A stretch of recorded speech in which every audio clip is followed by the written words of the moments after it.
And there's your clockwork for Bone 7 on the side of Cloud9. A less farm-dependent offlaner. It fills a similar role to the Legion Commander, but doesn't require as much farm. He already bought a TP scroll. He's got TP the tier 2. So he knew that Sentry Ward would come, so he hides in the tree line, kills the courier. This is really going to hurt FATA mid, who does not have his bottle yet. And even though the lane starts off fairly even, Dendi's going to pull ahead a bit now. If Dendi just gets some kind of regen, be it a bottle or the makings of the Soul Ring, whatever he wants, FATA is just going to have to count on runes. Bring it back top lane, though. Looks like Sunday will go down. Yeah, it takes a lot of damage. It'll be the first blood. VANSKOR looking for a turnaround kill on pieliedie, but won't be able to grab it. And Snake gets harassed back very hard. Will survive the onslaught, but now they'll move into the tower, and Cloud9 looking like they'll secure a very fast tower kill. It's a slightly more passive item pickup. Oh, mid lane on the AUI 2000. Yeah, I have another freebie here for Dendi. I feel like they need a mech. If they want this Bloodstone to work, they need someone to grab a mech, and it looks like the Timber Saw will probably go for a Bloodstone of his own. They're against Saint Apparition, though, so yeah. one shot mid lane. Oh, yeah, right on to Dendi. Power Cogs and the Mystic Flare. This duo proving very successful against the Bone Fletcher, and they get a bit of vengeance for their fallen Owie 2. Uh-oh, the Vost. Number 3, he's in some trouble. They've got the damage to bring him down. Just a casual Basilius on the ground. What was that? What's that? That was. He had something coming on the courier. That was Havos Basilius. Yeah, not he going had to be a his big loss. But, oh, okay. Well, yeah. There you go. I mean, normally you. Oh, that's I didn't catch that. Yeah, Puck just jumps on him. Yeah, manages to get off the freezing field, but goes down shortly after. So Na'Vi, they're losing a little bit of footing here. Havost is back already thanks to those Bloodstone charges. Ancient Apparition will have an Eggs fairly soon for AUI 2000.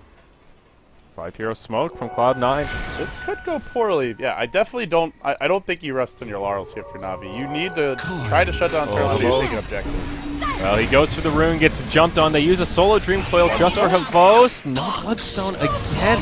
That'll take him down to 5 charges. They continue on. They find FNG inside of the cog. More than enough to bring him down. Dendi gets sundered around the backside. He gets chopped down by the Terror Blade. And all of a sudden, Na'Vi in shambles. VANSKOR on the low ground will get caught out by FATA. Bone 7 going on to Funnick on the high ground and maybe biting off a bit more than he could chew. Looks like VANSKOR will not survive. Funnick will be the lone survivor. Even the Radiant's Courier ends up getting picked off. Oh my gosh, this is just... He suicides, but still, that's 5 heroes and a Courier. They don't even get a single kill out of it. Well, any advantage Na'Vi had is gone, that's for sure. Dude, look at this. What is this? 1, 2, 3... Radiant's middle tower has fallen. 8 unanswered kills from Cloud9. Na'Vi have not gotten a kill since Radiant's middle tower is under attack. 20-minute mark or so. It's now 29 minutes in. And I think Cloud9 are officially ahead. Here we go. Reaper's Scythe comes out onto the Terror Blade. Havos finds the kill there. FATA off to the side. Will be able to survive. Hook shot from Bone 7. Comes in onto less than 4. Skywrath Mage is there with the ultimate, and Havos will fall. Gets off the suicide, but still goes down nonetheless. FNG getting very aggressive here. Throws out the Frosty there onto Bone 7, but Puck does die on the high ground to the Timbersaw, these Bloodstones are just not paying off, man. That was really freaking out players in the Players' Lounge at the It's just event. really loud. I don't know why it is. Oh, they're going to go in. This could be huge. They've got a Necrophos ult. But, the Sunder goes off, and Envy, he'll be just fine. They get the kill on the Crystal Maiden in return. Now the silence on the Necrophos. The Mystic Flare doing so much damage. It's a quick 2-0. VANSKOR caught inside of the Dream Coil. They'll have plenty of damage to lock him down, make it a 3-0. And EternalEnvy leading the charge as Cloud9 will probably be looking for high ground off that. We saw, who was it? Empire ban the Terror Blade?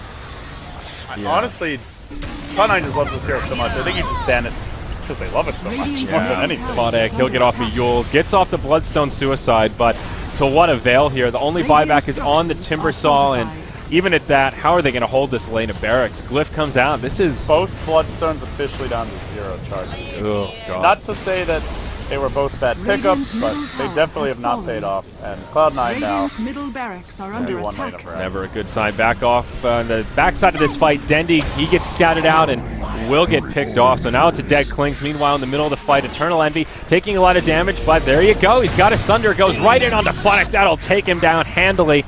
And Cloud9 just having their way with Na'Vi at this point. FNG doing what he can to buy some time near the bottom tier 3. But Bone 7 just stalking him out. They've taken out the mid lane of barracks, and Cloud9, will they hang around or will they just retreat? And it looks like Bone 7, he'll get the Scythe.